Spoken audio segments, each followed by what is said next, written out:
Hey, this is Wayne Williams. Speaking of horses, welcome to the beautiful Pacific Northwest. We are here in Albany, Oregon. We're at the Linn County Fairgrounds for the Northwest Horse Fair and Expo. It's a great time.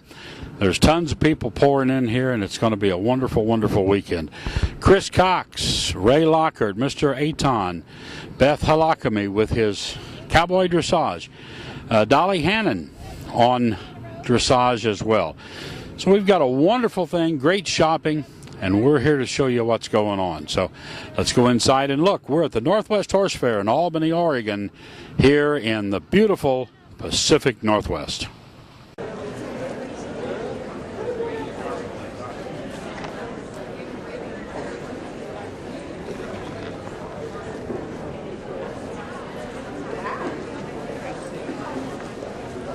I want to know that I can reach somebody, and you know, I take other spares, but with me, like baling twine and wire and, you know, a knife and stuff like that, but I have my cell phone with me.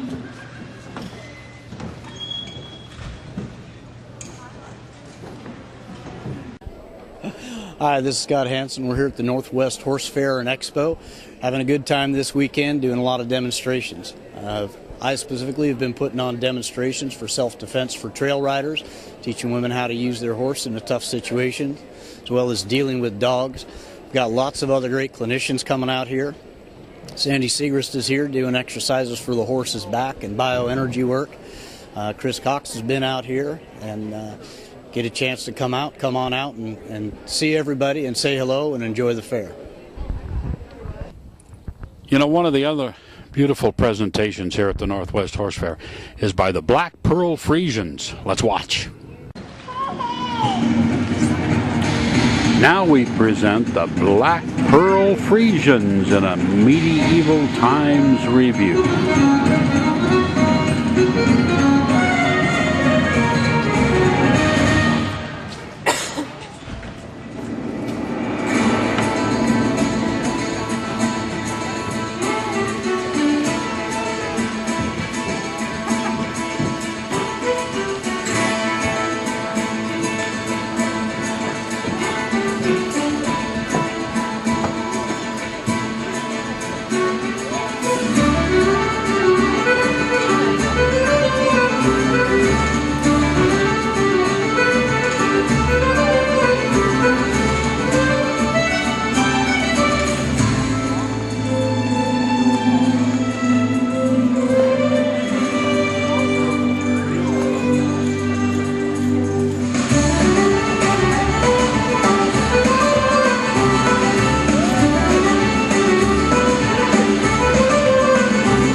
gosh, we go back 20 years or so now, Even more. or more. And so tell us about how you actually founded the Cowboy Dressage program. Well, I really didn't found it. What we did is that we brought it up to the public. I think that cowboy dressage is something that with us for many years, but we didn't have a description or definition for it. Okay. I think Western people did dressage without knowing that they really doing dressage. Yeah.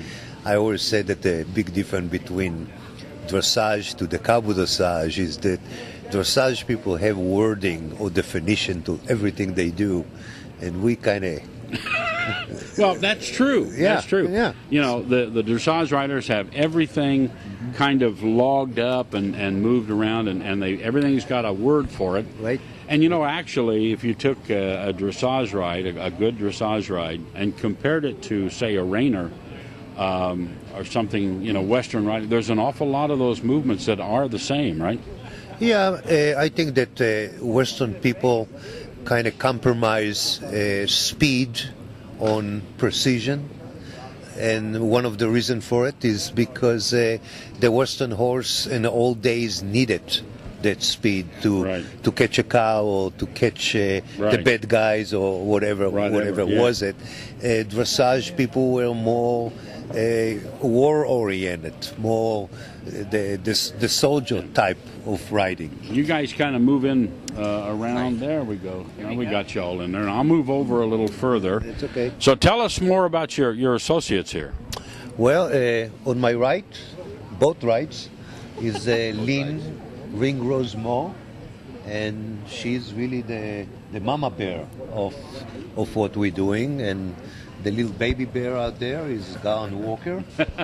And Gowan and I going back many years, and I think that we found the recipe of having a great mind works together for a good cause.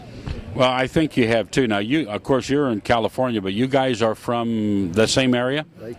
Okay, so they're all down in your same area, right? Yeah, we're in a radius of about 50 miles kind of thing. Oh, 60 okay. miles. All right. So it works beneficially for what the cause is, and sometimes it's not the good thing. So, Hey, as a part of the Northwest Horse Fair, we've got to show you some of the highlights from our presentation, which is the Trail Challenge. So an all-breed Trail Challenge. So let's go watch some of these Trail Challenge horses right now. I know, but honestly, I regret having what I say because when I leave, I know you are going. Do you seriously? I really dream about it. I've dreamt about it. Like last year, it was like that.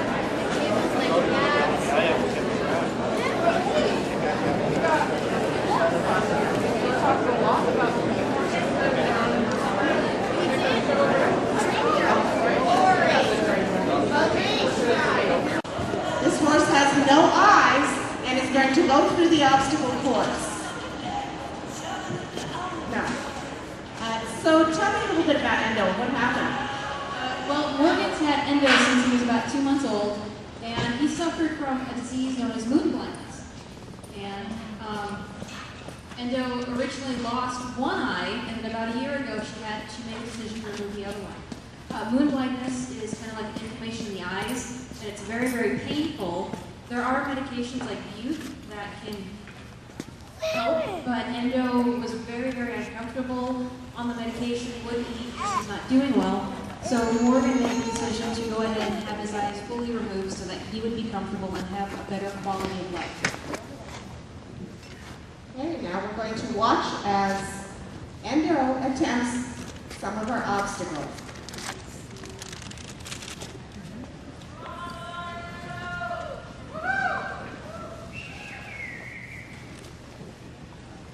So they're approaching the bridge.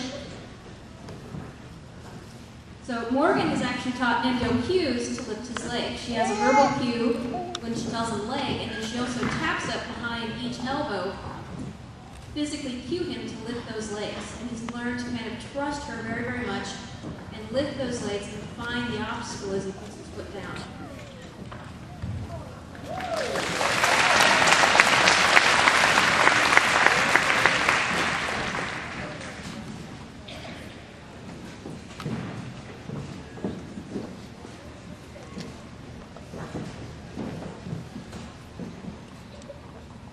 Like they're approaching the large log. And up and over.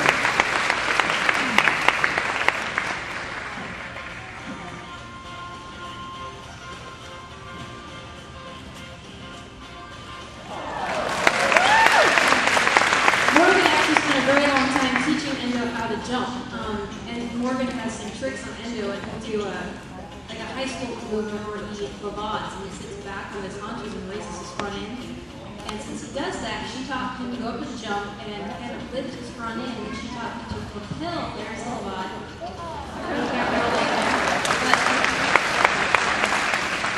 She got him to move his weight onto his hind end and then launch off to go over the jumps.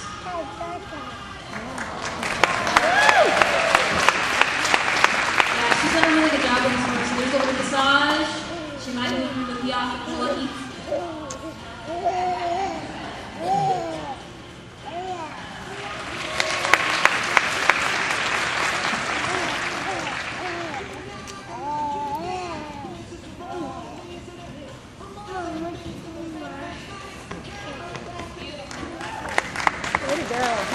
Morgan and Endo are actually hoping to go to Vegas in the future to compete in working equitation there.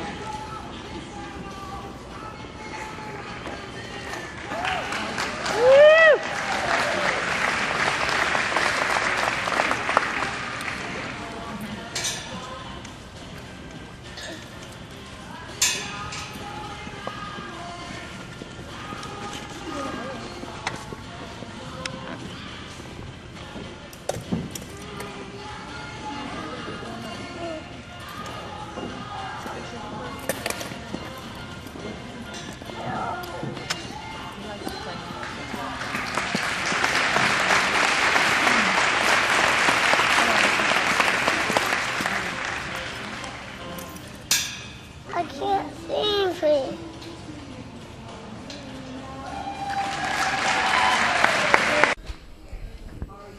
Hi, we're here in Albany, Oregon at the Northwest Horse Fair and Expo, and we're having a great time here with the folks that are coming through that are livestock owners. And today we are introducing you to the Simply Dump It pivoting wheelbarrow handles, and we're Mel and Suzanne Lulay from MAS Unlimited, and this is our wonderful product that we have here. It's our pivoting wheelbarrow handles called Simply Dump It. They are an award-winning product for ergonomics. They take care of your wrists, your elbows, your lower back area. So when you're out working with the wheelbarrow, which we know is a really hard job, it keeps you safer and it makes it much easier for you to use that wheelbarrow out there. One of the things that we have found when people come up, they look at our product and they say, wow, is that durable enough to haul my heavy loads? Well, absolutely. It's made out of a reinforced nylon product, so it's been strength tested to handle the big heavy loads. So when you're out there building something new around the barns and you're hauling the bricks and the gravel and the concrete and the sand and the sod that you're putting down, these will lift anything that you can put in your wheelbarrow and you can lift in the wheelbarrow. So yes, they are a very durable product for your use. Again, as I said, they are an ergonomic product, so they do protect your wrists and your lower back especially.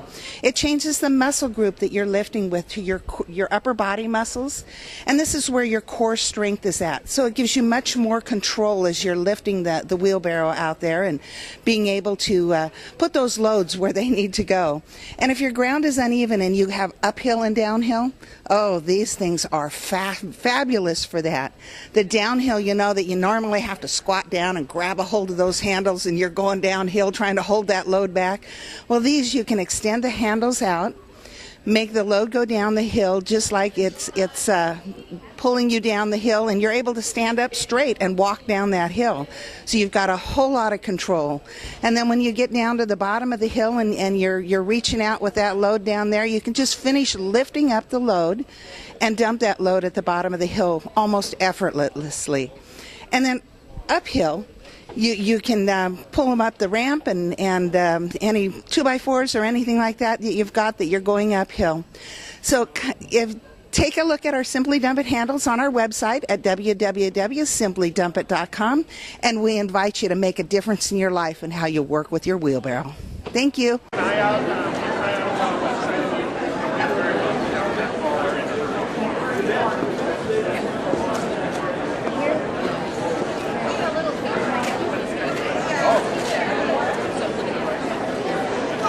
Well, welcome. We are live on Speaking of Horses, and we're also recording this interview, but we're here for our final day of the Northwest Horse Fair. We're in Albany, Oregon, an hour or so south of Portland. Yes. Gorgeous area.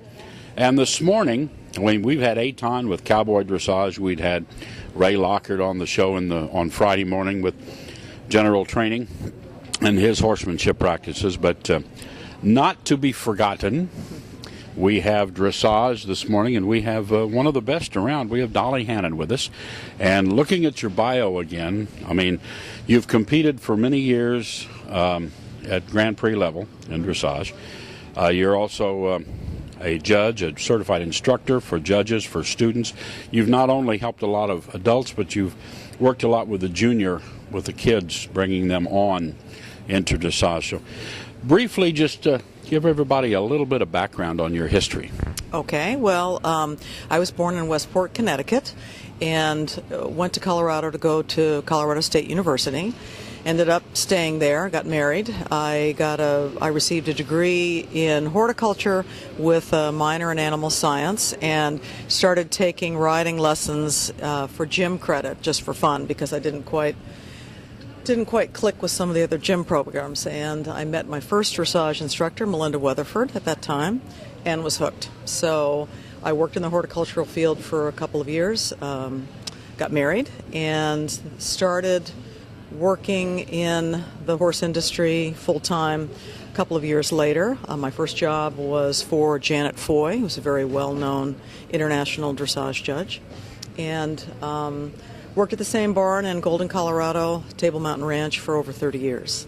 I now train out of a barn called Legacy Valley Farm, which is just a few minutes away from Table Mountain, and I've stayed in that Golden, Arvada area the whole time. And it's been a wonderful journey for me, because I was not an overly talented rider. I didn't start with a fancy horse. I started with a little appendix quarter horse who would jump anything and had a heart as big as you can imagine, but he wasn't a big warm blood. And I asked my first instructor if she thought I could do this professionally. Now, we're talking many years ago, and she said, yeah, I think if you work really hard. So that's kind of been my motto, and I've worked my way up. I'm a senior dressage judge. I judge about 28 dressage shows all over the country every year, and I'm the current chairperson of the USDF Freestyle Committee.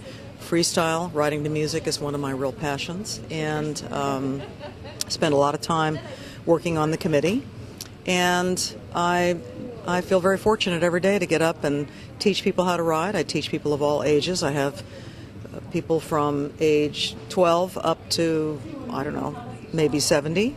So it's a wonderful life, and it's so wonderful to work with people and affect their life in terms of their life with horses. I mean, horses have so much more of an impact than just learning how to ride.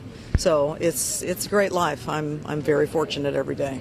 Well, you know, when you get to do something for a career that you really love, you really don't work in a day in your life. You go out every day and you enjoy. Yes, you do. And my father, who's passed away, had many years ago encouraged me to judge because he was worried about me riding those horses. You know, he thought those horses were going to get me off for sure, and they did. But he kept saying, you know, I'd really like for you to do more judging. And one of my first judging jobs, it was pretty funny. I was somewhere in the middle of the country in a horse trailer, and it was pouring rain. And my father came to see, and he walked up and he said, "Oh, I had envisioned such a more glamorous life for you, and it didn't quite happen that way. But every time I'm in an area like this that is so beautiful, giving a presentation in front of so many people, or I'm judging on the coast of San Diego, I think of my father, and I think, okay, you'd be pleased now, because it is a wonderful career. Yeah.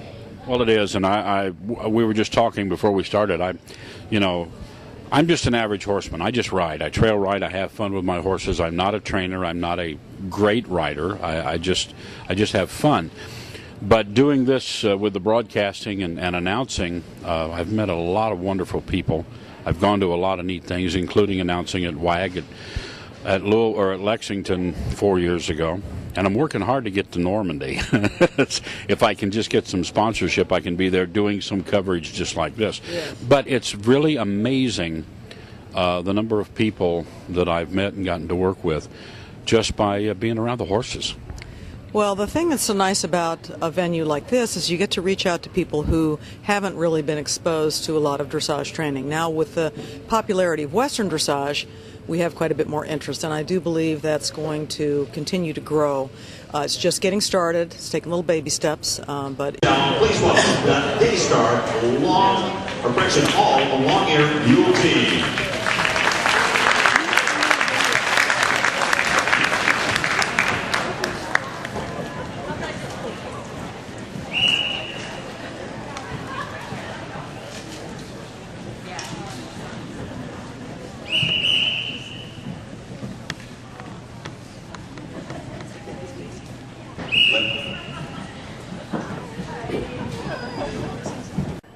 Good morning. I'm Lynn, and I'm here with L&D Trailers at the Northwest Horse Fair and Expo. This is my husband, Dan, and we have just started bringing in this wonderful line of horse trailers by Equitrek from England. And these trailers are all imported here by us to the West Coast, but we are the U.S. dealer for Equitrek, and we would like to invite you to get to our website and call or email us. We also have a full line of the Equitrek products, trailers, and this year the transports, which will include a Dodge cabin chassis with a horse box on it, and Isuzu cabin chassis with a longer horse box and living quarters. So here at the show today, we have our Star Trekker. And the Star Trekker includes a living quarters up front and the horse box in the back. What's unique about our Equitrek trailers is that the horse box has a patented side ramp, and it folds down, and the gates open, and you load your first horse in, and he rides backwards. You close your divider, and you have the second horse that comes in, close the gates, close the ramp, and you're ready to go down the road in a very stylish, economical, and easy-to-tow horse trailer. You don't need extra wide mirrors on the side of your vehicle, and you can tow it with Land Rovers or other V8 type towing vehicles. The living quarters of our Star Trekker include a double bunk bed or a double bed that folds out like a futon. It also includes a toilet and shower area. It has a sink and a 2-burner propane stove, and there's lots of storage in that part of the cabin.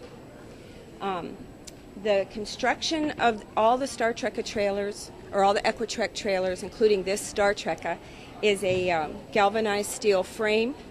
It has aluminum tongue and groove floorboards. It has a lot of patented interior, and then it also has the tack lockers, groom's locker, 18-gallon water tank, all to be towed behind your vehicle comfortably, safely, and stylish. And the horses love to ride backwards, so call us or email us today. Thank you. Miller, and I help represent the Andis Clipper Company. We're talking today about the different patterns that you can use and the different types of clippers. What would be the right clipper for the right job? If while we're doing the lecture you have questions, please ask them when you have them instead of trying to be polite and waiting to the end. Ask them when you have them. It's going to pertain and flow into the conversation. First thing, let's talk about our clippers.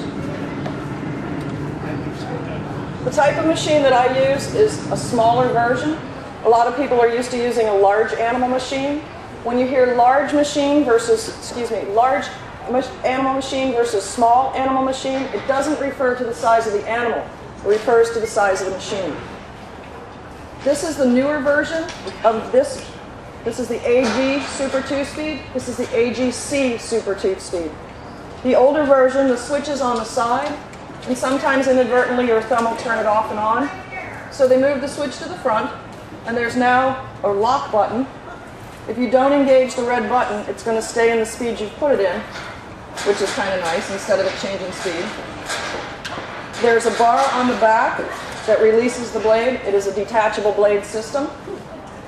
And that's kind of nice because when you have the adjusters, which we'll talk about, they will readjust themselves sometimes. A detachable blade is not going to readjust. It's going to stay at the same length. It's already preset. Hey, that's Speaking of Horses from right here in the Pacific Northwest at the Northwest Horse Fair. Hope you've enjoyed it. We'll see you next time on Speaking of Horses.